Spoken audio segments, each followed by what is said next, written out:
Bismillahirrahmanirrahim. Assalamualaikum warahmatullahi wabarakatuh. Alhamdulillahilladzi hadana lihada wa ma kunna linahtadiya laula an hadana Allah. Ashhadu an la ilaha illallah wahdahu la syarika lah wa ashhadu anna Muhammadan abduhu wa rasuluh la nabiyya ba'dah. Allahumma salli wa sallim ala Muhammadin wa ala alihi wa ashabihi wa man tabi'ahum bi ihsani ila yaumiddin. Ma'asyiral muslimin rahimakumullah, sidang salat subuh jamaah Masjid At-Thayyibah yang dimuliakan Allah.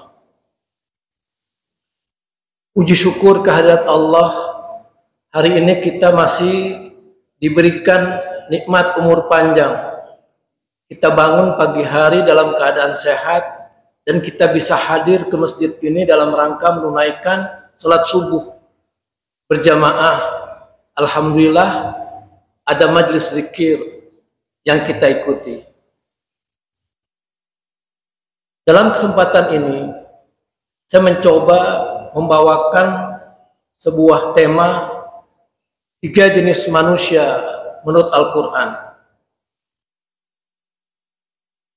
Hal ini perlu kita selalu ulang dalam rangka memahami dan untuk introspeksi bagi diri kita.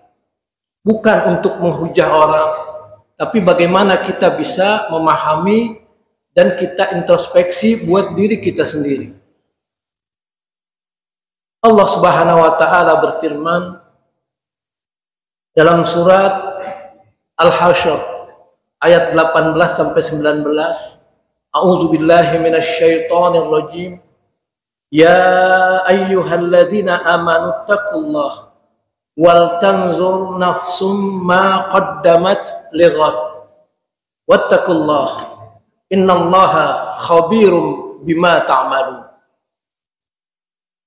Ayat ini ayat yang sering diucapkan oleh para imam dalam salat berjamaah.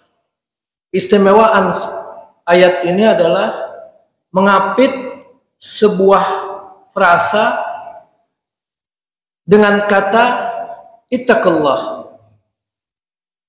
Jadi ya ayyuhalladzina amanu taqullah, baru frasa yang akan diketengahkan wal tanzur nafsum ma qaddamat lighad wattaqullah innallaha khabirum bima ta'malun. Wahai orang-orang yang beriman, bertakwalah kepada Allah dan hendaklah setiap diri memperhatikan apa yang dia telah perbuatnya hari ini untuk hari esok. Bertakwalah kepada Allah. Sungguhnya Allah Maha mengetahui apa yang kalian kerjakan. Ayat ini adalah dasar pijakan bagi kita untuk mengintrospeksi diri. Kemudian dalam ayat selanjutnya Al-Quranul Karim Surat An-Nur ayat 31, wa tubu ilallahi jami'a ayyuhal mu'minun la'allakum tuflihun. Bertobatlah kalian kepada Allah, wahai orang-orang yang beriman, agar kalian beruntung. Kenapa yang disuruh bertobat itu orang beriman? Karena orang beriman pun banyak dosa. Tidak ada manusia yang tidak punya dosa. Jadi Allah perintahkan wa tubu ilallahi jami'an ayyuhal mu'minun la'allakum tuflihun, agar kalian beruntung, bersih hidupnya di dunia, insya Allah nanti akan dimasukkan surga Allah. Kita perlu introspeksi atau disebut dengan muhasabah. Mengapa? Sayyidina Umar radhiyallahu anhu menganjurkan kita untuk melakukan muhasabah. Muhasabah artinya menghitung-hitung apa yang sudah kita lakukan, apa yang belum dilakukan, apa yang salah, apa yang benar. Beliau berkata, hendaklah kalian lakukan muhasabah atas diri kalian sebelum kalian dihisab.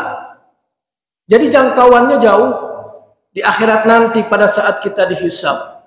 Sebelum kita dihisab oleh Allah, maka timbanglah perbuatan kalian sebelum kelak ia ditimbang.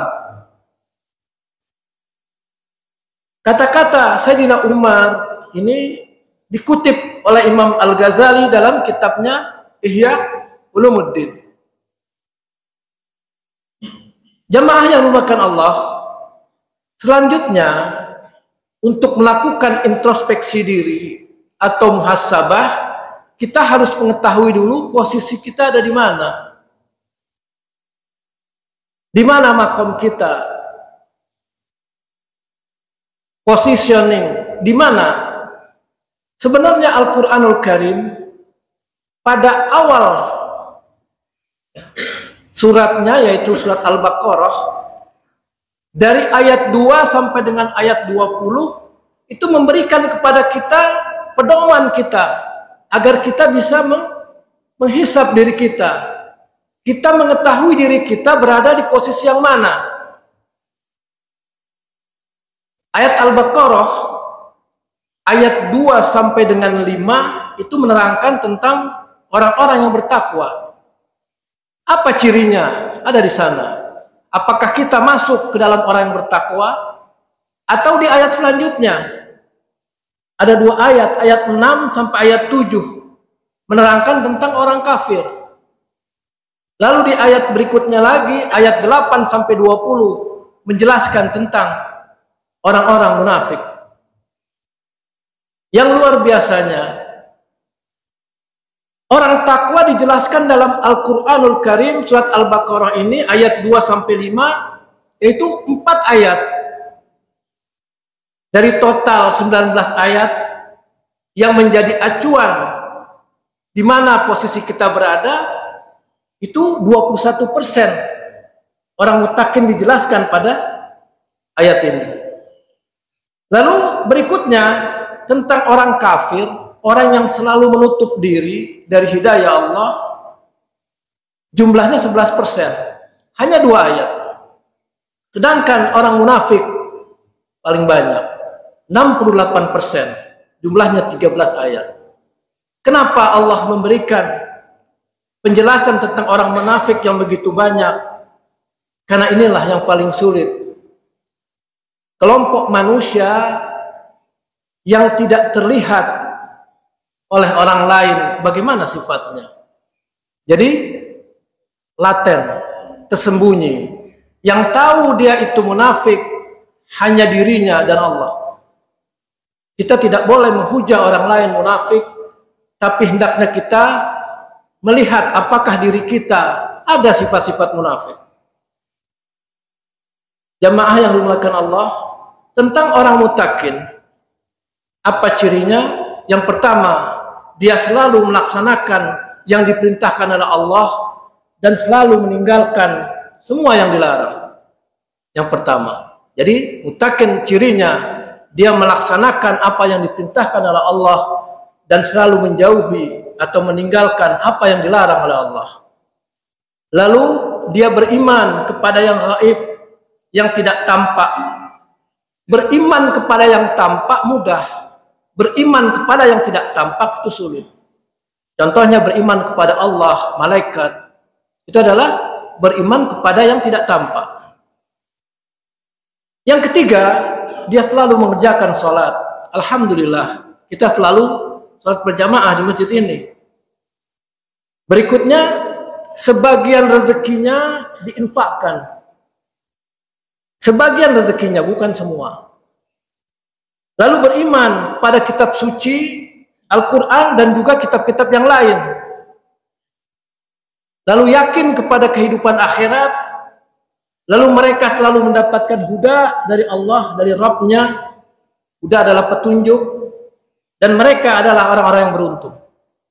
Ini ciri orang muttaqin. Lalu kita beranjak ke ciri kafirun, yaitu orang-orang yang jelas menutup dirinya dari hidayah Allah. Covered from hidayah. Dirinya ditutup, nggak mau dia menerima masukan. Lalu diberi peringatan atau tidak akan beriman. Percuma katanya. Kenapa? Karena Allah telah menutup kalbunya, menutup pendengarannya, menutup penglihatannya. Lalu apa yang ditunggu? Yang ditunggunya tinggal azab dari Allah. Selanjutnya kita masuk ke munafikun. Ini yang banyak kita bahas. Intinya munafikun itu tidak selarasnya antara kata, hati, dan perbuatan. Ini yang paling berbahaya. Al-Quranul Karim menjelaskan orang munafik itu adalah orang fasik, orang jahat. A'udzubillahi minasyaitonirrajim. Al-munafiquna wal munafiqatu ba'duhum min ba'd. Ya'muruna bil munkar wa yanhauna 'anil ma'ruf. Terbalik. Ya'muruna bil munkar wa yanhauna 'anil ma'ruf. Wa yakbiduna aydiyahum nasullaha fanasiyahum innal munafiqina humul fasikun. Jadi jelas orang munafik itu adalah orang fasik. Orang-orang munafik laki-laki dan perempuan satu dengan yang lainnya adalah sama, nggak ada bedanya. Mereka menyuruh berbuat mungkar dan mencegah yang ma'ruf. Mereka menggenggamkan tangannya karena kikir mereka telah melupakan Allah, maka Allah melupakan mereka juga. Karena dia melupakan Allah, maka Allah melupakan dia. Sungguhnya orang munafik itu adalah orang-orang fasik. Lihat di Al-Quran surat At-Taubah ayat 67.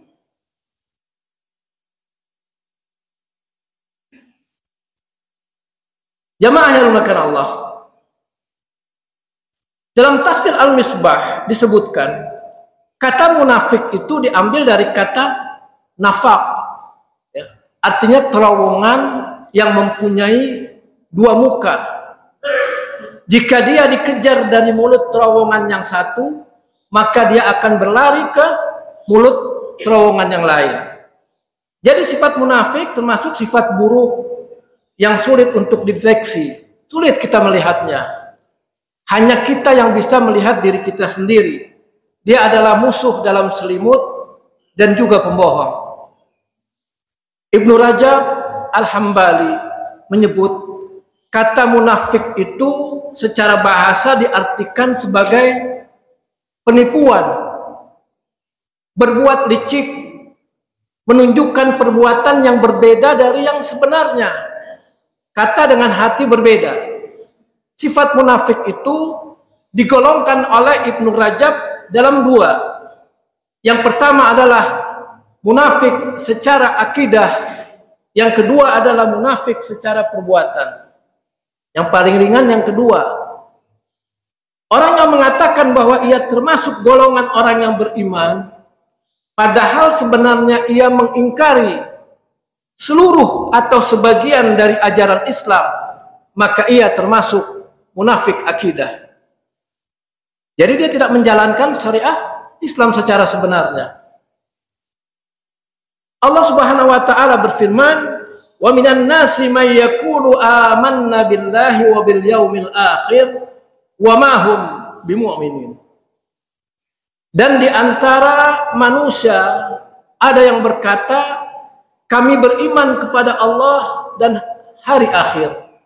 Padahal sesungguhnya mereka itu bukanlah orang-orang yang beriman. Surat Al-Baqarah ayat 8. Yukhadi'una Allah walladzina amanu wa ma yakhda'una illa anfusahum wa ma yash'urun. Mereka menipu Allah dan orang-orang yang beriman, padahal mereka hanya menipu dirinya sendiri tanpa mereka sadari. Itu di ayat 9-nya. Lalu di ayat 10, kenapa dia melakukan itu? Fi qulubihim marad. Dalam hatinya itu ada penyakit. Fazadahumullahu marada wa lahum azabun alim bima kanu yakzibun. Dalam hati mereka ada penyakit, lalu Allah tambahkan penyakit itu semakin besar, semakin sulit dia melakukan kehidupan yang baik, dan mereka mendapatkan azab yang pedih karena mereka berdusta. Jamaah yang dimuliakan Allah, sementara orang yang menunjukkan perilaku seolah-olah dia baik, tapi di belakang ia menyimpan sifat sebaliknya, semisal seorang muslim yang berdusta, sering mengingkari janji, sering berkhianat, dan sejenisnya, maka ini termasuk munafik secara perbuatan. Ini munafik yang paling ringan, tapi tetap saja disebut munafik. Rasulullah Shallallahu Alaihi Wasallam memberikan kriteria munafik. Ayatul munafik salas. Iza hadasa kazaba, wa iza wa'ada akhlafa, wa iza tuminal khan. Wa iza tuminal khan. Tanda-tanda orang munafik itu ada 3. Kalau dia berkata dia dusta, kalau dia berjanji maka dia ingkar, kalau dipercaya maka dia akan khianat.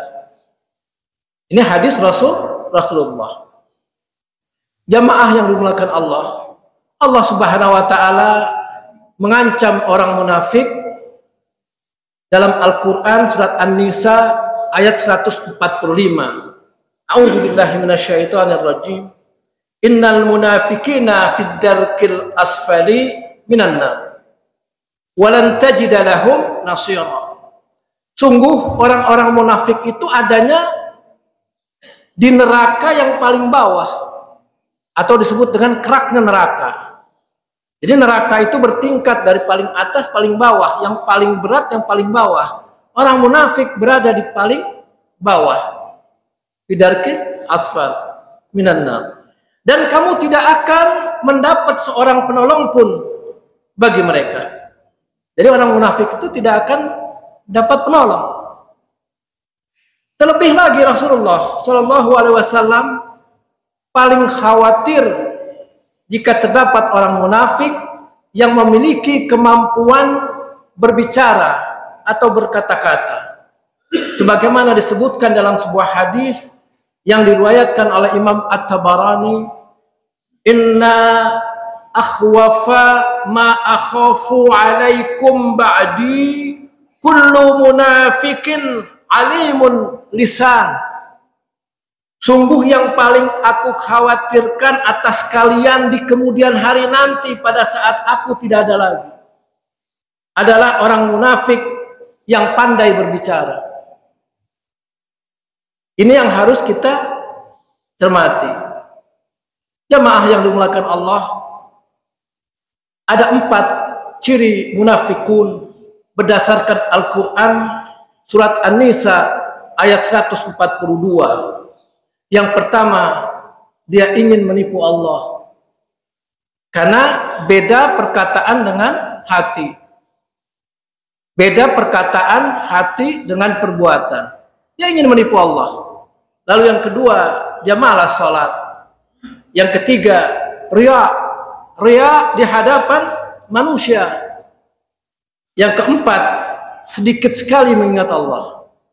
A'udzubillahi minasyaitonirrajim. Innal munafiqina yukhadi'una Allah wa huwa khadi'uhum. Wa idza qamu ila shalah qamu kusala. Kusala itu malas. Yura'unan nas wa la yazkuruna Allah illa qalila. Sesungguhnya orang-orang munafik hendak menipu Allah, tetapi Allah lah yang menipu mereka. Apabila mereka berdiri untuk sholat, mereka lakukan dengan malas. Mereka bermaksud ria, ingin dipuji oleh manusia, dan mereka tidak mengingat Allah kecuali sangat sedikit. Ini ciri munafik berdasarkan surat An-Nisa ayat 142. Lalu di ayat 143-nya Allah berfirman, "Muzabzabina baina dzalik, la ilaha ula'i wa la ilaha ula, wa may yudillillahu falan tajida lahu sabila." Ya. Walan yudlilillahu falan tajida lahu sabila. Mereka dalam keadaan rugi. Dan juga mereka dalam keadaan ragu-ragu. Dia dihadapkan pada sesuatu perniagaan yang rugi nantinya. Kenapa? Karena dia ragu-ragu. Antara yang demikian dia kafir atau dia termasuk orang yang beriman. Tidak pula kepada golongan itu. Jadi dia tidak masuk ke dalam golongan yang kafir, dia tidak masuk ke dalam golongan yang beriman. Ragu dia. Barang siapa dibiarkan sesat oleh Allah, maka kamu tidak akan mendapatkan jalan untuk mendapatkan petunjuk. Jadi di sini jelas sekali bahwa muzabzabin, keraguan-raguan yang harus kita kikis dari diri kita agar kita terhindar dari sifat munafik. Lalu Rasulullah dari Ali bin Abi Thalib, Rasulullah bersabda, itu mirip dengan hadis yang pertama tapi agak beda sedikit ya. Di depannya ada kata-kata, "Ya Ali, wahai Ali, walil munafiki salasu alamat, iza hadasa kadzaba, wa iza wa'ada akhlafa, wa iza tumina khan, wa la tanfa'uhu mau'izah." Jadi ada kata-kata di depan tambahan dan juga di belakang. Wahai Ali, nasihat Rasulullah kepada Ali, bagi orang munafik itu ada 3 tanda: jika bicara dusta, jika berjanji ingkar, jika diberi amanat maka dia akan khianat. Dan tidak berguna bagi orang munafik nasihat. Yang terakhir ini tidak berguna ya. Wala tanfa'uhu mau'izah. Gak ada gunanya nasihat. Jadi tidak ada efeknya nasihat bagi orang munafik. Kemudian dalam Al-Quranul Karim, surat Asy-Syu'ara, surat nomor 26 ayatnya 221, Allah berfirman, "Hal unabbi'ukum ala man tanazzalu syayatin." Maukah aku beritakan kepadamu, kata Allah, kepada siapa setan-setan itu turun? Jadi setan itu turun, khusus turun kepada siapa? Tanazzalu ala kulli affakin asim. Mereka setan-setan itu turun kepada setiap pendusta. Tadi udah disebutkan ciri orang munafik salah satunya dusta. Jadi setan turun terutama kepada orang-orang munafik yang paling mudah digoda. Mereka setan itu turun kepada setiap pendusta yang banyak berdosa. Jamaah yang dimuliakan Allah, Allah Subhanahu wa taala kemudian berfirman, "A'udzubillahi minasyaitonirrajim. Fa'qabahum bifaqan fi qulubihim ila yaumi yalqaunahu bima akhlafullaha ma wa'aduhu wa bima kanu yakzibun." Maka Allah menanamkan kemunafikan dalam hati mereka sampai pada waktu mereka menemuinya menurut Allah. Jadi kemunafikan itu bibitnya ditanamkan oleh Allah. Kenapa? Karena mereka telah mengingkari janji yang telah mereka ikrarkan kepadanya, dan juga karena mereka selalu berdusta. Jadi Allah itu menanamkan kemunafikan karena dia ingkar janji dan juga berdusta. Jadi semakin bertambah penyakitnya dalam hatinya. Jadi bukan Allah zalim menanamkan kemunafikan kepada seseorang. Karena ada sebabnya orang itu dulu yang melangkah menuju sifat-sifat kemunafikan. Tapi kalau dia bertobat, dia sadar, dia berharap hidayah Allah, maka Allah akan memberikan hidayah. Lihat surat At-Taubah ayat 77. Lalu Allah berfirman dalam surat Al-Hadid ayat 8, wa ma lakum la tu'minuna billah war rasulu yad'ukum litu'minu bi rabbikum wa qad akhadha mitsaqakum in kuntum mu'minin. Dan mengapa kamu tidak beriman kepada Allah padahal Rasul telah mengajak kamu beriman kepada Tuhanmu dan dia sungguh telah mengambil janji, ya, mengambil janji setiamu jika kamu orang-orang mukmin. Jadi Allah sebenarnya sudah mengambil janji banyak sekali pada saat kita salat, inna salati wa nusuki wa mahyaya wa mamati lillahi rabbil alamin. Itu janji, tapi kita tidak lakukan. Kemudian Al-Quranul Karim juga menjelaskan kepada kita bagaimana embrio atau bayi pada saat di kandungan mengambil janji. Wa idh akhadha rabbuka min bani adama min zuhurihim dzurriyyatahum wa ashhadahum ala anfusihim alastu bi rabbikum qalu bala syahidna an taqulu yaumal qiyamati inna kunna an hadza ghafilin. Dan ingatlah ketika Tuhanmu mengeluarkan dari sulbi itu tulang belakang, anak cucu Adam keturunan mereka. Dan Allah mengambil kesaksian terhadap roh mereka seraya berfirman, bukankah aku ini Tuhanmu? Alastu birabbikum. Lalu roh tersebut, jadi janin yang telah dibuahi, ya, janin yang telah ditiupkan roh. Mereka menjawab, betul, engkau adalah Tuhan kami. Kami bersaksi, kami lakukan yang demikian itu agar nanti di hari kiamat, kata Allah, kamu tidak akan mengatakan sesungguhnya ketika itu kami lengah terhadap ini. Tapi memang kita mungkin tidak ingat pada saat kita dulu sebagai janin dalam rahim ibu kita, apakah kita melakukan kesaksian itu? Kita tidak tahu. Tapi Al-Quran menjelaskan. Pada saat Al-Quran mengingatkan ini, harusnya kita yakin. Dulu kita pernah bersumpah, pernah berjanji kepada Allah, alastu birabbikum. Bukankah aku ini Tuhanmu? Ditanya. Jawabnya bala.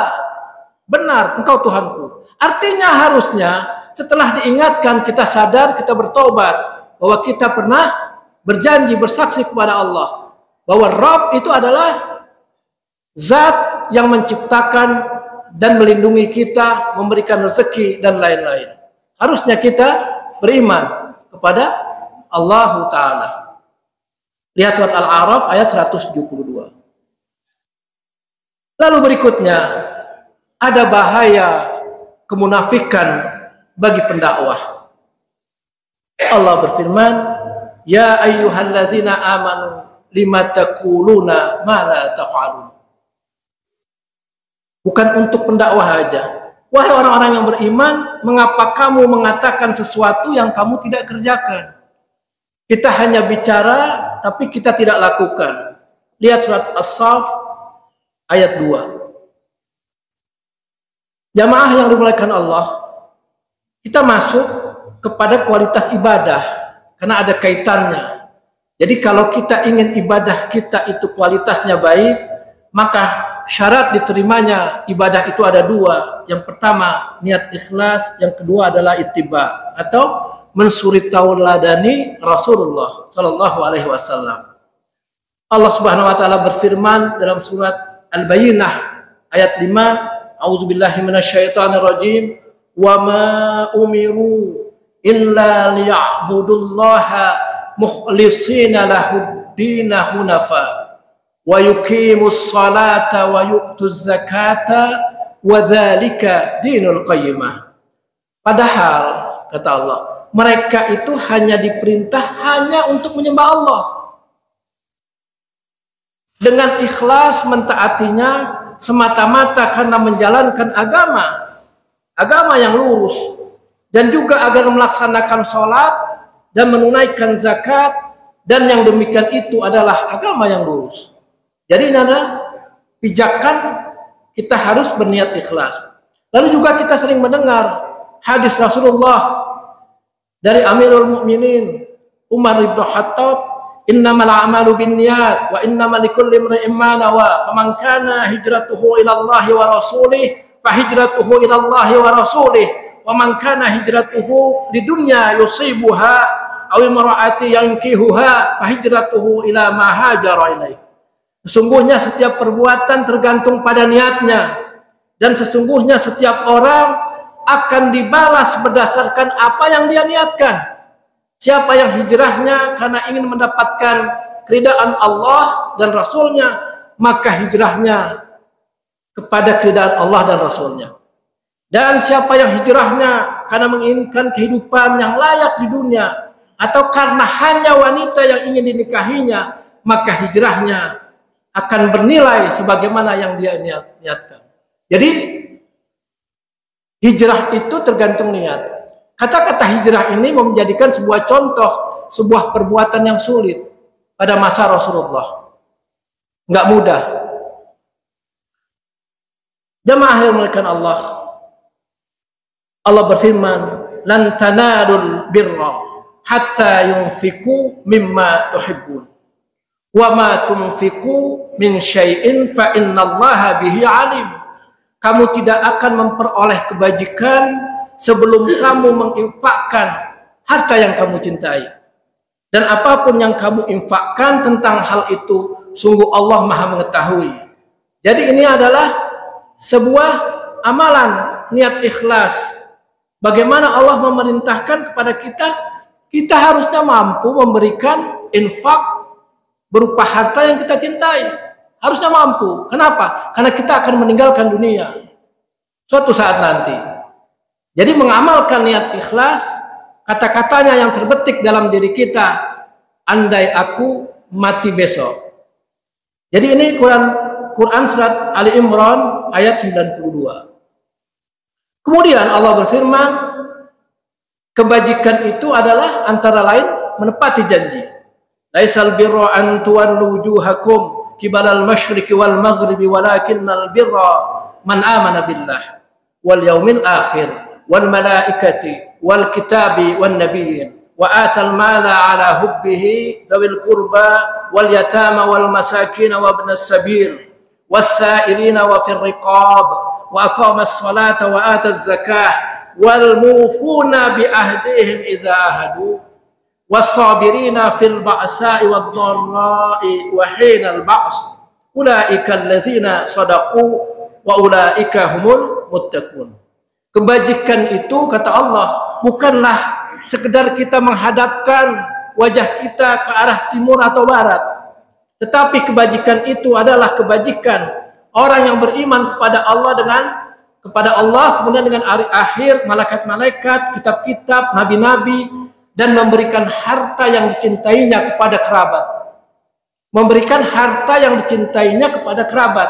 Kalau kita memberikan makan, berikanlah makanan yang enak, yang layak kepada anak yatim, orang miskin, orang-orang yang dalam perjalanan atau musafir, lalu peminta-minta, dan untuk memerdekakan hamba sahaya yang melaksanakan sholat, menunaikan zakat, lalu orang-orang yang menepati janjinya apabila dia berjanji, dan orang yang sabar dalam kemelaratan, penderitaan, dan pada masa peperangan. Mereka itulah orang-orang yang benar, dan mereka itulah orang-orang yang bertakwa. Al-Quran yang mulia, surat Al-Baqarah ayat 177. Jamaah yang dimuliakan Allah, sahabat Nabi Abu Dzar Al-Ghifari dalam kisah infak unta kepada kerabatnya, apa yang dikatakan oleh Al-Ghifari, hari ketika aku memerlukannya. Jadi ini Abu Dzar Al-Ghifari memberikan infak kepada kerabatnya berupa unta. Lalu Abu Dzar berkata, hari ketika aku memerlukannya, memerlukan unta tersebut, ialah hari ketika aku dibaringkan dalam kubur. Jadi apa? Ikhlas, diserahkan infaknya kepada kerabatnya. Kapan aku butuh benda tersebut, harta tersebut? Nanti kalau aku baringkan dalam kubur. Artinya apa yang dicari? Amal kebajikan. Karena Allah berfirman, engkau tidak akan mencapai kebaikan kecuali engkau memberikan apa yang engkau sukai atau cintai. Itu merefer pada surat yang tadi, yaitu surat Ali Imran ayat 92. Kemudian dikisahkan bahwa ketika perang Tabuk terjadi, umat Islam kekurangan logistik dan juga persenjataan. Nabi menganjurkan para sahabat untuk berinfak. Anjuran itu dijawab oleh Utsman dengan memberikan sepertiga dari kebutuhan perang. 900 unta, 100 ekor kuda, dan ribuan dirham. Ini contoh keikhlasan dari amal perbuatan. Jamaah yang makan Allah. Lalu niat ikhlas yang kedua, syarat ikhlas yang kedua ittiba. Qul in kuntum tuhibbunallah fattabi'uni yuhibbukumullah wa yaghfir lakum dzunubakum wallahu ghafurur rahim. Katakanlah wahai Muhammad, jika kamu mencintai Allah, ikutilah aku. Niscaya Allah mencintaimu dan mengampuni dosa-dosamu. Allah Maha Pengampun, Maha Penyayang. Jadi kita dalam beribadah ikutilah Rasulullah. Lalu barang siapa yang menaati Rasul, maka sesungguhnya dia telah menaati Allah. Dan barang siapa berpaling, maka ketahuilah kami tidak mengutusmu wahai Muhammad untuk menjadi pemelihara mereka. Jamaah yang dimuliakan Allah. Ada sebuah doa dari Nabi Sulaiman dalam Al-Qur'anul Karim, surat An-Naml, surat 27 ayat 19. Saya singkat. Maka dia Sulaiman tersenyum lalu tertawa karena mendengar perkataan semut itu. Sedang berdialog dengan semut. Dan dia berdoa, ya Tuhanku, anugerahkanlah aku ilham untuk tetap mensyukuri nikmat-Mu yang telah Engkau anugerahkan kepadaku dan kepada kedua orang tuaku, dan agar aku mengerjakan kebajikan yang Engkau ridhoi, dan masukkanlah aku ke dalam rahmat-Mu, ke dalam golongan hamba-hamba-Mu yang saleh. Rabbi auzi'ni an ashkura ni'mataka allati an'amta alayya wa ala walidayya wa an a'mala salihan tardah wa adkhilni birahmatika fi ibadika salihin. Ini doa yang sangat baik. Kita masuk kepada yang terakhir, contoh bahwa zaman Nabi banyak orang munafik. Jadi di antara orang-orang Badui, orang Madinah, banyak orang munafik. Bahkan mereka keterlaluan. Disebutkan di surat At-Taubah ayat 101.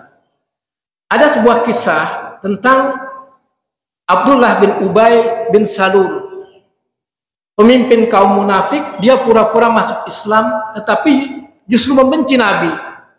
Dia menyebarkan fitnah. Contoh-contoh perbuatan orang munafik pada saat itu, yang pertama, berpura-pura masuk Islam. Mereka mengaku muslim, tapi dalam hatinya tidak. Lalu mereka mendirikan sebuah masjid, disebut dengan Masjid Dirar. Tujuannya untuk menyusun rencana jahat, lalu menyebar provokasi, mencari dukungan eksternal, bahkan dari Romawi maupun Yahudi, meremehkan dan mengolok-olok agama, memaki-maki kaum muslim di masjid, juga di masjid mereka, tempat mereka berkumpul. Lalu sikap ganda. Ini yang paling bahaya. Di hadapan Nabi mereka bersifat manis, tetapi ketika Nabi tidak ada, mereka menyebarkan hasutan dan kebohongan. Justru tindakan dari Abdullah bin Ubay bin Salul menjadi asbabun nuzul dalam Al-Qur'anul Karim, surat Al-Munafikun ayat 4. Ya, disebut, dan apabila engkau melihat mereka, tubuh mereka itu mengagumkanmu. Kenapa? Ganteng, rapih. Dan jika mereka berkata, engkau mendengarkan tutur katanya. Ini terjemahan dari surat Al-Munafikun ayat 4. Mereka seakan-akan kayu yang tersandar. Mereka mengira bahwa setiap teriakan ditujukan kepada mereka. Ria. Mereka merasa semuanya tertuju kepada dia. Mereka itulah musuh yang sebenarnya. Maka waspadalah terhadap mereka. Semoga Allah membinasakan mereka. Bagaimanakah mereka dapat dipalingkan dari kebenaran, kata Allah. Jadi ini jelas tentang sifat atau tindak perilaku dari Abdullah. Kemudian tentang Masjid Dirar disebutkan oleh Allah dalam Al-Quran surat At-Taubah ayat 107, dan di antara orang-orang munafik itu ada yang mendirikan masjid untuk menimbulkan bencana, untuk kekafiran, dan untuk memecah belah di antara orang-orang yang beriman, serta untuk menunggu kedatangan orang-orang yang telah memerangi Allah. Jadi tempat berkumpul dan Rasulnya sejak dulu. Maka dengan pasti bersumpah, kami hanya menghendaki kebaikan, katanya. Kami hanya menghendaki kebaikan, dan Allah menjadi saksi bahwa mereka itu adalah pendusta. Al-Quran surat At-Taubah ayat 107.